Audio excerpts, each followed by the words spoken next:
மூச்சு உள்ளவரை சிறை, which means life imprisonment till death அப்படிங்கிற ஒரு விஷயம் வந்து கொடுக்கப்பட்டிருந்தது பேஸ்ட் ஆன் அவர் செய்த குற்றங்களின் அடிப்படையில்.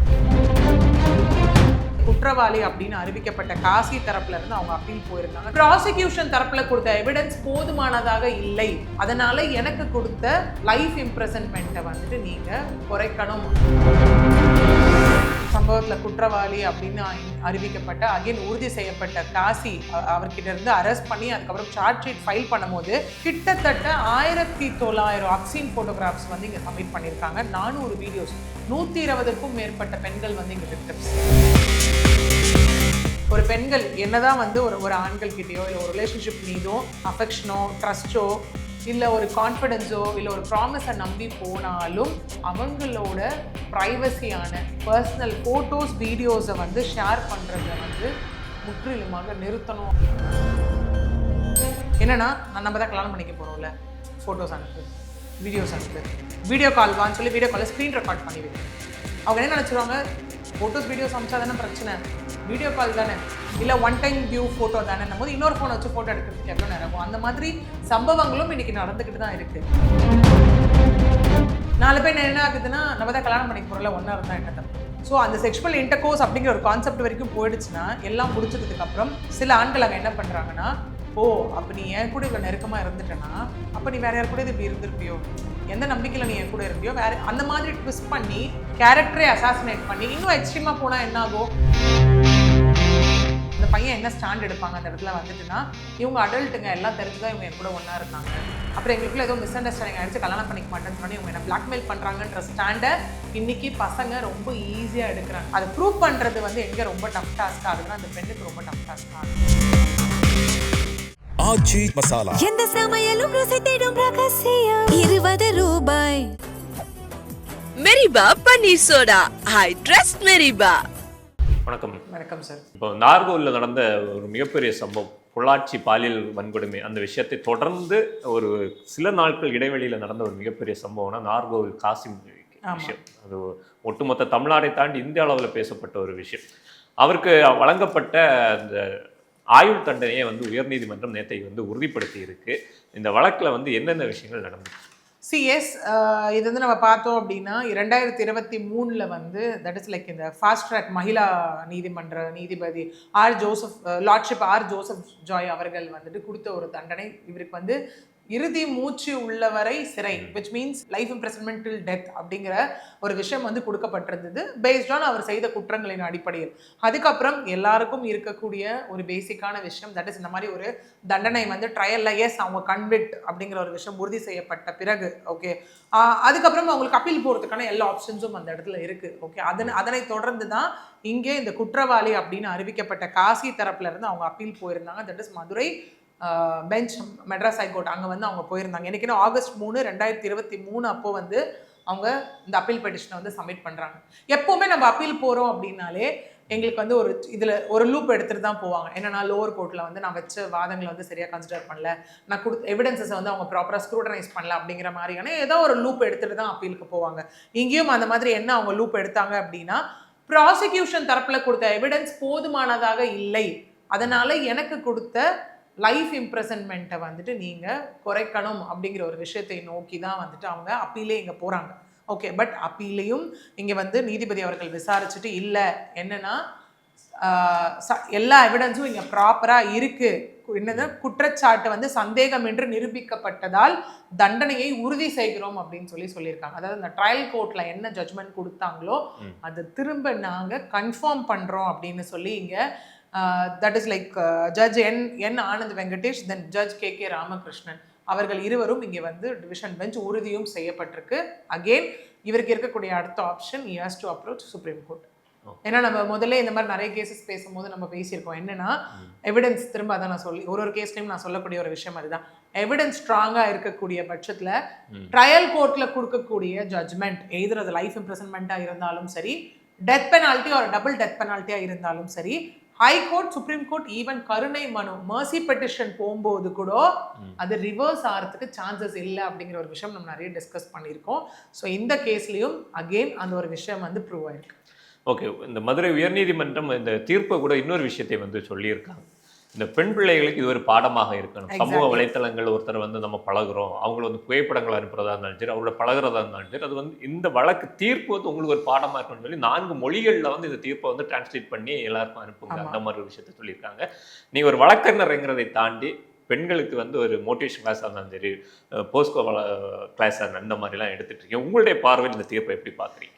எஸ் கண்டிப்பாக. ஏன்னா நம்ம பார்த்தோம் அப்படின்னா இந்த மாதிரி சென்சிட்டிவ் மேட்டர்ஸ் எல்லாமே வந்துட்டு லைக் அந்த நம்ம நெட்டில் வந்து அப்லோடிங் அந்த ஒரு பாயிண்ட்ல பார்க்கும்போது நம்மளால வந்து கிடைக்காது அந்த இடத்துல. ஓகே, அப்படி இருக்கும்போது தான் இங்கே நீதிபதி அவர்கள் அகைன் சமூகம் சார்ந்த ஒரு விஷயம் இங்கே சொல்லியிருக்காங்க. ஓகே, சொல்லும் போது தான் கண்டிப்பாக இந்த மாதிரி உச்சபட்ச தண்டனை கொடுக்கக்கூடிய ஒரு வழக்கும் லேண்ட்மார்க் ஜட்மெண்ட்டாகத்தான் அந்த இடத்துல மாறும். ஏன்னா இந்த ஒரு பர்டிகுலர் கேஸ் பொறுத்த வரைக்கும் பார்த்தோம் அப்படின்னா இந்த சம்பவத்தில் குற்றவாளி அப்படின்னு அறிவிக்கப்பட்ட அகைன் உறுதி செய்யப்பட்ட காசி அவர்கிட்ட இருந்து அரெஸ்ட் பண்ணி அதுக்கப்புறம் சார்ஜ் ஷீட் ஃபைல் பண்ணும்போது கிட்டத்தட்ட 1900 அப்சீன் ஃபோட்டோகிராஃப்ஸ் வந்து இங்கே சப்மிட் பண்ணியிருக்காங்க. 400 வீடியோஸ், 120க்கும் மேற்பட்ட பெண்கள் வந்து இங்கே விக்டிம்ஸ்.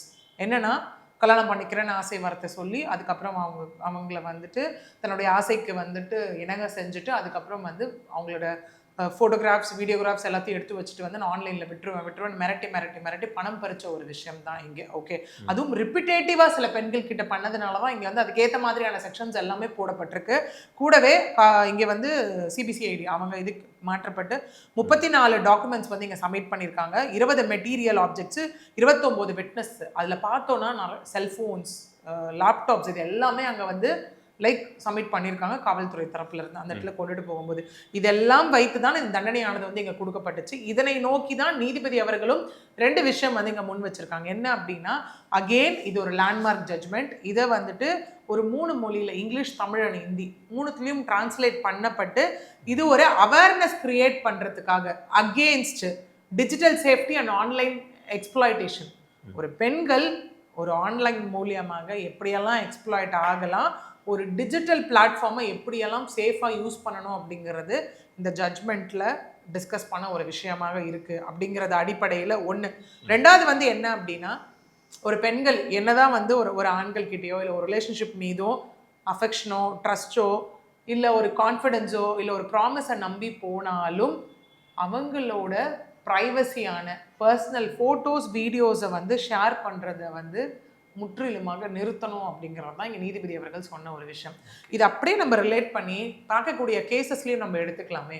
இன்றைக்கி என்ன ஆகிடும் அப்படின்னு பார்த்தோன்னா நிறைய இடத்துல இன்றைக்கி வரக்கூடிய complaints that with respect to love பண்ணுறவங்களா இருக்கட்டும், இல்லை கல்யாணம் ஆனவங்களா இருக்கட்டும், இல்லை ஒர்க் ஸ்பேஸில் இருக்கவங்களா இருக்கட்டும், ஈஸியாக என்ன ஆகிடுது அப்படின்னா சரி அந்த ஒரு ரிலேஷன்ஷிப்பில் போய் அந்த கனெக்ட் வந்துட்டு அந்த ரொம்ப க்ளோசஸ்ட் ஒரு அஃபெக்ஷனாக மாறும் போது எங்கேருந்து அவங்களுக்கே அந்த ஒரு நம்பிக்கை வருதுன்னு தெரியல. ஓகே, அது இன்னைக்கு வந்து ஏன் அதை நான் சொல்கிறேன் அப்படின்னா ஈவன் கல்யாணம் ஆனதுக்கு அப்புறம் ஹஸ்பண்ட் ஒய்ஃப்குள்ளே அவ்வளோ பிரச்சனைகள் வருது. அதுக்கு மேலே உங்களுக்கு என்ன கமிட்மெண்ட் வேணும் அந்த இடத்துல? ஏன்னா கல்யாணம் அப்படிங்கிறது வந்து ஒரு பெரிய கமிட்மெண்ட். ஊரறிய உலகறிய வந்து நம்ம என்ன பண்ணுறோம் அப்படின்னா அந்த இடத்துல ஒரு ரெகக்னிஷன் கிடைக்குது. இவர் தான் என்னோட ஹஸ்பண்ட், ஓகே இவங்க தான் என்னோட ஒய்ஃப் அப்படிங்கிற ஒரு ரெகக்னிஷன் கிடைக்கும் போது யார் ஏமாற்றிட்டு போவா அந்த இடத்துல அப்படிங்கிற ஒரு பாயிண்ட்ல இதுக்கு மேலே யாரையும் நம்ம நம்ப முடியாதுப்பா அப்படிங்கிற ஒரு ஆண் மீது நம்ம முழுக்க ஒரு நம்பிக்கையை அங்கே போட்டுறோம். சில இடத்துல ஆண்களும் பாதிக்கப்படுறாங்க, அது டோட்டலாக வேற காஸ்ட்ல போயிடும். ஓகே, ஸோ இங்கே முற்றிலுமாக இந்த கேஸை நம்ம ரிலேட் பண்ணி பேசும்போது பெண்கள் அங்கே பாதிக்கப்படும் போது என்ன ஆகுது அப்படின்னா ஈஸியாக ஆண்கள் வந்து கையில் எடுக்கக்கூடிய ஆயுதம் வந்துட்டு இந்த காசி வழக்கு மாதிரி நம்ம எடுத்துப்போமே, ஒரு லவ் அப்படின்னு போகும்போது ஒரு கமிட்மெண்ட் அப்படின்னு கொடுக்கும்போது என்ன ஆகுதுன்னா நம்ம தான் கல்யாணம் பண்ணிக்க போகிறோமே அப்படிங்கிறதுல தான் ஆரம்பிக்கும் எல்லாமே. நம்ம தான் லவ் பண்ணுறோமே, எப்படி நான் உன்ன உற்றவா போகிறேன் உன்ன, ஓகே நான் வந்து அது என்ன ஆகுனா அந்த பெண்களே சில டைம் அவங்களாலே பிரித்து பார்க்க முடியாது. ஏன்னா நிறைய பேர் ஏமாத்திட்ட அப்புறமும் அந்த பெண்கள் சொல்லக்கூடிய வார்த்தைங்க என்னவா இருக்கும் அப்படின்னா என்னால் நம்பவே முடியல, இவன் தான் என்னை ஏமாத்தினானா என்னால் நம்பவே முடியல, அவன் நல்லவன் தான், அவனை சுற்றி இருக்கவங்க பேச்சை கேட்டு அவன் அப்படி பண்ணுறான்வாங்க. அதெல்லாம் வந்து எப்படின்னா நம்மளால டைஜஸ்டே பண்ணிக்க முடியாது. அந்த பெண்களுக்கு அதை புரிய வைக்கிறதுக்கே it will take some time. யார் என்ன சொன்னாலும் நீங்க வந்து ஒருத்தர் மேல இவ்வளவு நம்பிக்கை வச்சிருக்கீங்கன்னு அந்த பர்சனுக்கு அந்த ஆணுக்கு நல்லா தெரியும். யார் என்ன சொன்னாலும் அவருக்குன்னு ஒரு அறிவு இருந்திருக்கணும்ல. என்னை நம்பி இந்த பொண்ணு இருக்காடா, நான் வந்து இந்த பொண்ணு என்னை நம்பி இவ்வளோ பண்ணிட்டா, நான் விட்டுட்டு போகக்கூடாதுன்றது. சில பெண்கள் அப்படியும் எப்படி ஏன் அதை சொல்ல வரேன்னா அந்த அன்பு அப்படிங்கிறது வந்து டிஃபைன் பண்ண முடியாத அளவுக்கு இருக்கும். அந்த ட்ரஸ்ட் ப்ராமிஸ்ன்றது டிஃபைன் பண்ண முடியாத அளவுக்கு இருக்கும். ஏன்னா இன்னைக்கு அதான் நிறைய ஆண்கள் இதை மிஸ்யூஸ் பண்ணிக்கிறாங்க. என்னன்னா நம்ம தான் கல்யாணம் பண்ணிக்க போகிறோம்ல, ஃபோட்டோஸ் அனுப்பு, வீடியோஸ் அனுப்பு, வீடியோ கால் வான்னு சொல்லி வீடியோ காலில் ஸ்க்ரீன் ரெக்கார்ட் பண்ணி வைக்கிறது. அவங்க என்ன நினச்சிருவாங்க, ஃபோட்டோஸ் வீடியோஸ் அமிச்சா தானே பிரச்சனை, வீடியோ கால் தானே, இல்லை ஒன் டைம் வியூ ஃபோட்டோ தானே போது இன்னொரு ஃபோனை வச்சு ஃபோட்டோ எடுக்கிறதுக்கு எவ்வளோ நேரம் ஆகும். அந்த மாதிரி சம்பவங்களும் இன்னைக்கு நடந்துக்கிட்டு தான் இருக்குது. ஓகே, நம்ம தான் கல்யாணம் பண்ணிக்க போகிறோம்ல. ஸோ விச் மீன்ஸ் கல்யாணம் பண்ணிக்க போகிறோமேன்றது வச்சு ரொம்ப எக்ஸ்ட்ரீம்க்கு கொண்டுட்டு போயிடுறாங்க இன்னைக்கு. 4 பேர் என்ன ஆகுதுன்னா, நம்ம தான் கல்யாணம் பண்ணிக்க போகிறோம்ல, ஒன்றா இருந்தால் என்ன தப்பு. ஸோ அந்த செக்ஷுவல் இன்டர்கோர்ஸ் அப்படிங்கிற ஒரு கான்செப்ட் வரைக்கும் போயிடுச்சுன்னா, எல்லாம் முடிச்சிட்டதுக்கு அப்புறம் சில ஆண்கள் அங்கே என்ன பண்ணுறாங்கன்னா, ஓ அப்போ நீ என் கூட இவ்வளோ நெருக்கமாக இருந்துட்டேன்னா அப்போ நீ வேற யார் கூட இப்படி இருந்திருப்பியோ, எந்த நம்பிக்கையில் நீ என் கூட இருந்தியோ, வேற அந்த மாதிரி ட்விஸ்ட் பண்ணி கேரக்டரே அசாசினேட் பண்ணி இன்னும் எக்ஸ்ட்ரீமாக போனால் என்ன ஆகும், அந்த பொண்ணு வந்து பயந்துட்டு விட்டுட்டு போகணும் அப்படிங்கிற. ஏன்னா இன்றைக்கும் பெண்கள் சொசைட்டிக்கும் ஃபேமிலிக்கும் பயந்துக்கிட்டு நிறைய விஷயத்தை எசிடேட் பண்ணிக்கிட்டு தான் இருக்காங்க இல்லையா. ஸோ அதனால நான் ஃபோட்டோஸு வீடியோஸ் நீ எனக்கு அனுப்புனது நான் நீ வீடியோ கால் பண்ணும்போது ரெக்கார்ட் பண்ணி வச்சுருக்கேன், இல்லை நான் ஆன்லைனில் போட்டுருவேன் அப்படிங்கிறது அடுத்த கட்ட ஒரு விஷயமா இருக்கும். இல்லையா நீ வந்து இப்போ இப்படிலாம் பண்ண அப்படின்னா உன்னை நான் கல்யாணம் பண்ணிக்க மாட்டேன், உனக்கு அப்போ இப்போவே உனக்கு வந்து என் மேலே நம்பிக்கை இல்லைன்னா which means that like sexual intercourse அப்படிங்கிற ஒரு விஷயம்லாம் போகும்போது உனக்கு வந்து என் கூட நம்பிக்கை இல்லைன்னா உன்னை எப்படி நான் கல்யாணம் பண்ணிக்கிறது. ஸோ அந்த மாதிரியான அடுத்தடுத்த ஒரு விஷயத்தில் லவ்ன்ற பேர்லையும் நான் உன்னை கல்யாணம் பண்ணிக்க போகிறேன் அப்படிங்கிற பேர்லையும் அந்த ஒரு ப்ராமிசிங் ஃபேக்டரில் வந்துட்டு என்ன ஆகுதுன்னா, பெண்களை இந்த மாதிரி வகையிலையும் ஆண்கள் ஏமாத்திட்டு இருக்காங்க. நாளைக்கு பெண்கள் தான் இதை வந்து லைக் ப்ரூவ் பண்ணுறதுக்கு போராடணும். ஏன்னா நமக்கு நிறைய பிரசிடென்ட் கேசஸில் பார்த்தோம் அப்படின்னா like sexual intercourse between adult prove பண்ணுறது ரொம்ப டஃப்பான ஃபேஸ். ஏன்னா அந்த இடத்துல கன்சர்ன்ட் இருக்கா கன்சர்ன்ட் இல்லையா அப்படிங்கிறத வச்சு தான் ஒருத்தவங்க மீது வந்துட்டு நம்ம வந்து குற்றமே சுமத்த முடியும். ஈஸியாக வந்துட்டு அந்த பையன் என்ன ஸ்டாண்ட் எடுப்பாங்க அந்த இடத்துல வந்துட்டுனா, இவங்க அடல்ட்டுங்க எல்லாம் தெரிஞ்சுதான் இவங்க என் கூட ஒன்றா இருந்தாங்க, அப்புறம் எங்களுக்குள்ள ஏதோ மிஸ் அண்டர்ஸ்டாண்டிங் ஆகிடுச்சு கல்யாணம் பண்ணிக்க மாட்டேன்னு சொன்னோன்னே இவங்க என்ன பிளாக்மெயில் பண்ணுறாங்கன்ற ஸ்டாண்டை இன்னைக்கு பசங்க ரொம்ப ஈஸியாக எடுக்கிறாங்க. இந்த மாதிரி ஏமாத்தணும்னு என்ன இருக்கக்கூடிய பசங்க எடுக்கிறாங்க. அதை ப்ரூவ் பண்ணுறது வந்து எங்கே ரொம்ப டஃப் டாஸ்க் ஆகுதுன்னா அந்த பெண்ணுக்கு ரொம்ப டஃப் டாஸ்க் ஆகுது. ஓகே, ஸோ இது எல்லாத்துலேயும் அந்த பெண்கள் like being it like what ever relationship it might be, okay என்னவாக இருந்தாலும் காஷியஸாக இன்றைக்கி இருக்கக்கூடியது, அது ஆன்லைன் பிளாட்ஃபார்மாக இருந்தாலும் சரி இல்லை தெரிஞ்ச நபர்களாக இருந்தாலும் சரி, இந்த இடத்துலலாம் பெண்கள் ரொம்ப காஷியஸாக இருக்க வேண்டியது ரொம்ப லைக் தேவையான ஒரு விஷயமா இருக்குது. இந்த ஒரு பர்டிகுலர் கேஸ்லேருந்தும் எல்லா பெண்களும் வந்துட்டு அதை லிட்ரலி கற்றுக்கணும் அப்படிங்கிறது தான் விஷயம்.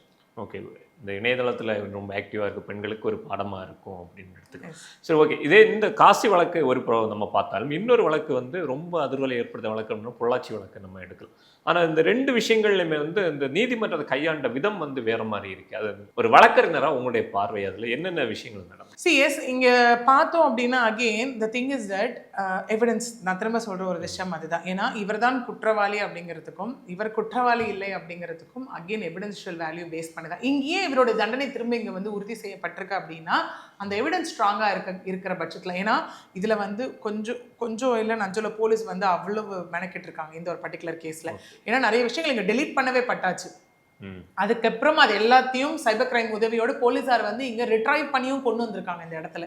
ஓகே, நான் ஆதாரங்களை அழிக்கிறாங்க அப்படிங்கிற பேஸில் எல்லாமே கொண்டு வரப்பட்ட ஒரு விஷயமாகத்தான் இருக்கு. ஓகே, இன்னும் மற்ற கேசஸில் இந்த மாதிரி லேக் ஆகுது. இப்போ நம்ம ஃபார் எக்ஸாம்பிள் எடுத்துக்கிட்டோம்னா அதே போலனா தஷ்வந்த் கேஸும் நம்ம எடுத்துக்கலாம் இல்லையா. அதில் அகெயின் திரும்ப நீதிமன்றம் சொன்ன ஒரு விஷயம் என்ன அப்படின்னா, போதுமான ஆதாரங்கள் இல்லை அப்படிங்கிற அடிப்படையில் தான் திரும்ப அந்த இப்போ வந்திருக்கக்கூடிய அரசை வந்து அது திரும்ப நாங்கள் எடுக்கிறோம் கையில் அப்படிங்கிற மாதிரியான ஒரு விஷயங்களும் இங்கே வந்து சொல்லப்பட்டிருக்கு இல்லையா.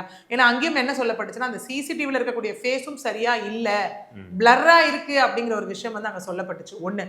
2வது அவருடைய தந்தையே அங்கே வந்து அவங்க தாயை கொன்ற வழக்குலையும் ஹாஸ்டல் விட்னஸாக அங்கே மாறினார் இல்லையா. அடுத்தது பார்த்தோன்னா அந்த குழந்தையை எரிச்ச வழக்கு அப்படின்னு போகும்போது அந்த அட்லீஸ்ட் சயின்டிஃபிக்கலாக ப்ரூவ் பண்ணுறதுக்காச்சும் நமக்கு ஏதாவது ஒன்று அந்த இடத்துல வந்து இதுவாகணும் இல்லையா. ஏன்னா அங்கே அந்த குழந்தைய எரிச்சிட்டாங்க அப்படின்னும் போது எதை வச்சு ப்ரூவிங் ஃபேக்டர் கொண்டு வர்றதுன்றது ஒன்று இருக்கு இல்லையா. ஸோ இந்த மாதிரி முழுக்க கேஸை நீதிமன்றம் வந்து வேற மாதிரி கையாண்டுட்டு இருக்காங்க, இல்லை அவங்க வேற மாதிரி ஹேண்டில் பண்ணிட்டாங்க அப்படின்னு நம்ம சொல்றதை தாண்டி என்ன மாதிரியான எவிடன்சஸ் அங்கே ப்ரொடியூஸ் பண்ணப்படுது அப்படிங்கிறத பொறுத்து மட்டும்தான் இங்கே பிரசிடென்ட் கான்செப்டை வச்சோ, தட் இஸ் முன்னாடி இதே மாதிரி ஏதாவது கேஸ் நடந்திருக்கான்றதை வச்சோ இல்லை ஆக்ட் அண்ட் ப்ரொவிஷனை வச்சோ ஒரு ஜட்மெண்ட் ஆனதும் தண்டனையானதும் இங்கே உறுதி செய்யப்படக்கூடிய ஒரு விஷயமாகவே இருக்கு. உங்களை நேர்த்தி ஒதுக்கி ஒரு அருமையான நேர்காணல். நன்றி.